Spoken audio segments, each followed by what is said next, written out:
قدیم عراق کے شہر بابل میں ایک عظیم سلطنت قائم تھی جس کے شمال میں کنعان، مشرق میں شام اور مغرب میں دریائے فرات تک نمرود کی حکومت پھیلی ہوئی تھی۔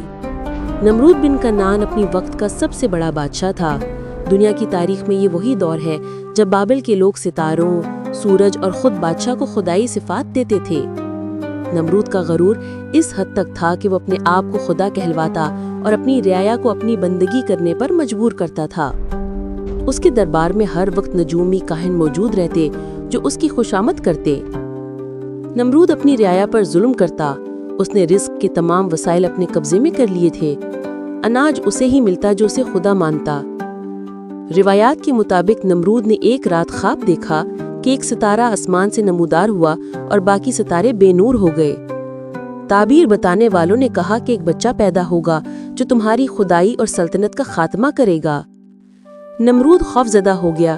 اس نے حکم دیا کہ شہر کے باہر اور پہاڑوں میں جو عورتیں حاملہ ہیں ان پر کڑی نظر رکھی جائے اور جو بچہ پیدا ہو اس کو مار دیا جائے تاکہ وہ پیشن گوئی پوری نہ ہو سکے۔ اسی دوران حضرت ابراہیم علیہ السلام کی والدہ بھی امید سے تھیں۔ انہوں نے نمرود کے سپاہیوں سے بچنے کے لیے ایک غار میں جا کر حضرت ابراہیم علیہ السلام کو جنم دیا۔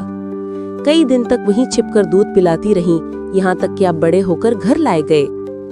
ان کے والد کا نام آزر، کچھ روایات میں آزر اور بعض میں تارخ بتایا جاتا ہے، جو بت تراشتے تھے۔ ابراہیم علیہ السلام جوان ہوئے تو آپ نے بابل کے لوگوں کو سمجھانا شروع کیا کہ اللہ ایک ہے، نہ سورج خدا ہے، نہ ستارے، نہ نمرود۔ یہ پیغام نمرود کے لیے کھلا چیلنج تھا۔ نمرود نے حضرت ابراہیم کو اپنے سنہری اور جواہرات سے سجے دربار میں بلایا۔ اس کے ارد گرد سپاہی اور بت پرست جادوگر کھڑے تھے۔ نمرود نے غرور سے کہا، تم کس کی عبادت کرتے ہو؟ ابراہیم علیہ السلام نے فرمایا، میں اس رب کی عبادت کرتا ہوں جو زندگی دیتا ہے اور موت دیتا ہے۔ نمرود نے پھر کہا، یہ تو میرے اختیار میں بھی ہے۔ ابراہیم علیہ السلام نے فرمایا، میرا رب سورج کو مشرق سے نکالتا ہے، اگر تم خدا ہو تو اسے مغرب سے نکال کر دکھاؤ۔ نمرود لاجواب ہو گیا۔ پورے دربار میں خاموشی چھا گئی۔ حضرت ابراہیم علیہ السلام کی دلائل سے نمرود کا غرور ٹوٹنے کے بجائے اور بڑھ گیا۔ اس نے کہا کہ اس نوجوان کو عبرت کا نشان بنا دو۔ ایک دن ایک بڑا تہوار تھا۔ سب لوگ شہر سے باہر گئے۔ حضرت ابراہیم بت قدے میں داخل ہوئے۔ سب چھوٹے بتوں کو توڑ ڈالا اور بڑے بت کے ہاتھ میں کلہاڑا رکھ دیا۔ جب لوگ واپس آئے تو غصے سے پوچھا، یہ کس نے کیا؟ آپ نے کہا، یہ بڑے بت سے پوچھو، شاید اسی نے باقیوں کو توڑا ہو۔ وہ لوگ شرمندہ تو ہوئے مگر حق قبول نہ کیا۔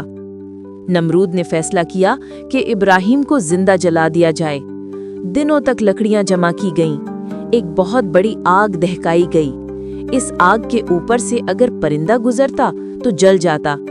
جب اتنی آگ دہک گئی تو لوگ سوچ میں پڑ گئے کہ حضرت ابراہیم کو آگ میں کیسے ڈالیں گے۔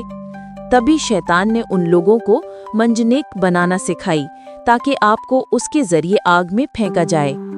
جب آپ کو آگ میں ڈالا گیا تو اللہ تعالیٰ نے آگ کو حکم دیا، اے آگ، ابراہیم پر ٹھنڈی اور سلامتی والی ہو جا، اور آپ صحیح سلامت نکل آئے۔ یہ منظر نمرود کے لیے ایک زبردست شکست تھی، مگر وہ پھر بھی ایمان نہ لایا۔ ابراہیم علیہ السلام کی دعوت مسلسل جاری رہی۔ نمرود اپنی خدائی پر اڑا رہا۔ بالآخر اللہ تعالیٰ نے اس پر ایک چھوٹے سے کیڑے کا عذاب مسلط کیا جو اس کی ناک کے ذریعے دماغ میں داخل ہو گیا۔ نمرود درد کی شدت سے سر پر ہتھوڑے مرواتا رہتا تھا، یہاں تک کہ وہ ذلت آمیز موت مر گیا۔ اس کے محل خالی ہو گئے اور اس کا انجام ایک سبق بن گیا کہ اللہ کے مقابلے میں بڑے بڑے جابر بھی کچھ نہیں۔ اس واقعے کے بعد حضرت ابراہیم علیہ السلام نے اپنے چچا لوط علیہ السلام کے ساتھ عراق چھوڑ دیا۔ پہلے شام گئے، پھر فلسطین اور پھر مصر۔ اگلا حصہ جلد آئے گا۔ سبسکرائب کریں۔